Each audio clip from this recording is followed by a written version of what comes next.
Arabs don't belong in our country.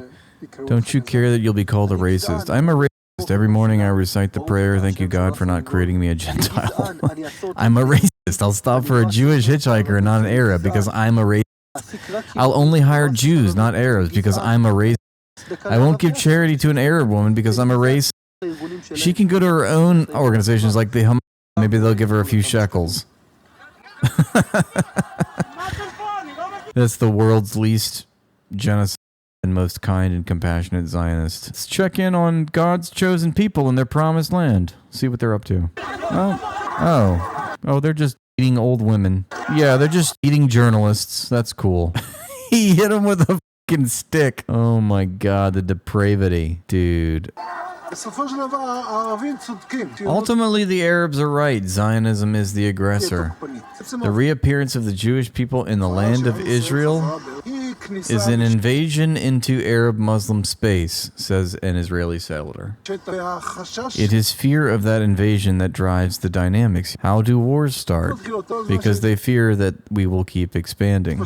They say, let's kill them while they're still small. Oh, I believe that's what, now he's flipping the script on us. They force us to seize territory that we never planned on occupying. Oh my God. Typical narcissism, psychopathy. You hear the same rhetoric from serial killers after they've been caught. Well, they forced me to do it. I was obviously just trying to live my life. She shouldn't have been standing there. In 1947, we were satisfied with half the land. Okay, first of all, there's a lot to unpack right there. And there's that little insidious lie, right? First of all, in 1947, they were given more than half the land. They were given the majority of the land. 60, something on the order of 60, maybe even 70%. But it was certainly the majority was given to the Jewish minority, okay? The indigenous Arab majority were given the minority of the land. And this Zionist Jew is saying, oh, we were satisfied. We were satisfied with half the land. Well, you were given more than half the land, and you were given all the best land. And who's we in this statement? Because I distinctly remember your own leaders saying that they were not satisfied with the partition plan, that it was a step in the right direction.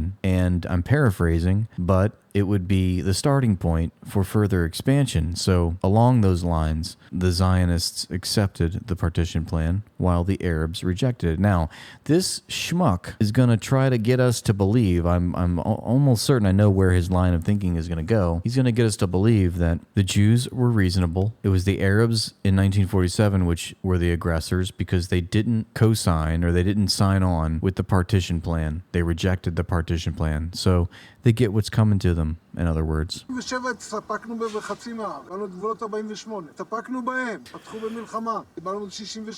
started a war. We got the 1967 borders, but that's like 2 decades after 1948. You're missing a whole lot of context there. Oh, they rejected the partition plan, and then they got the 1967 border. It was 2 decades later. Actually, what happened is that they rejected the partition plan, which gave the Jewish minority 60%, and in the ensuing war, obviously the Israeli aggressors who had the backing of the British and the United States took more land, and then occupied about 80% of the land of Palestine. So the partition plan never actually went into effect because the Arabs revolted. The Israelis, backed by the British forces, British weaponry, were able to take more land, more acquisition through war, which is obviously a war crime. They can't do that. But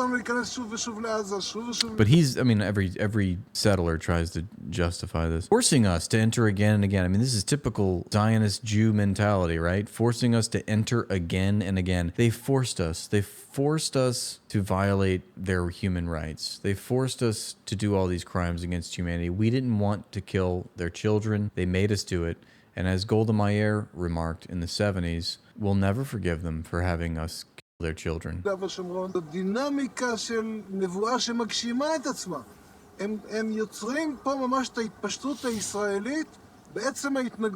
Yes, it's the Arabs' fault. They are creating It's the Palestinians, really. They're creating Israeli expansion here. We did not do this. If we did not do this, somebody else can do this. If we do not do this, then the Palestinians, they make us do this. Yes. We are not culpable for our actions. We do not have responsibility for what we do. It is always just a reaction, of course.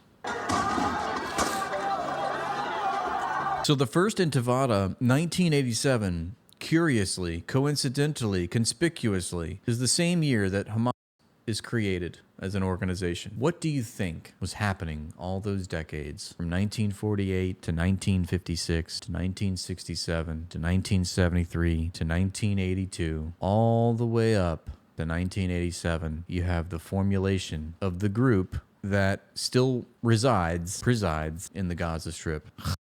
What do you think was going on at the time? Well, I can tell you what was going on. Settler violence, illegal invasions committed by the IDF, an illegal blockade and siege of the Gaza Strip, the constant sabotage by Israel against Palestine, both economically and politically. And eventually, as we say, you foment, you fertilize these quote-unquote extremist groups in the soil of repression. Eventually, the people of these occupied territories, they get the memo. Okay, well, try as we might to have peaceful reformation, to have agency over our land, resources, and labor, to have our human right to self-determine and a right to peaceful, secure borders. Since all of these things are being denied, we are left with no choice but to become militant, to militantly oppose the occupying army, to militantly oppose the occupiers. And so this is what you get right alongside the birth of the first Intifada, which is the first popular, authentic Palestinian national struggle for liberation.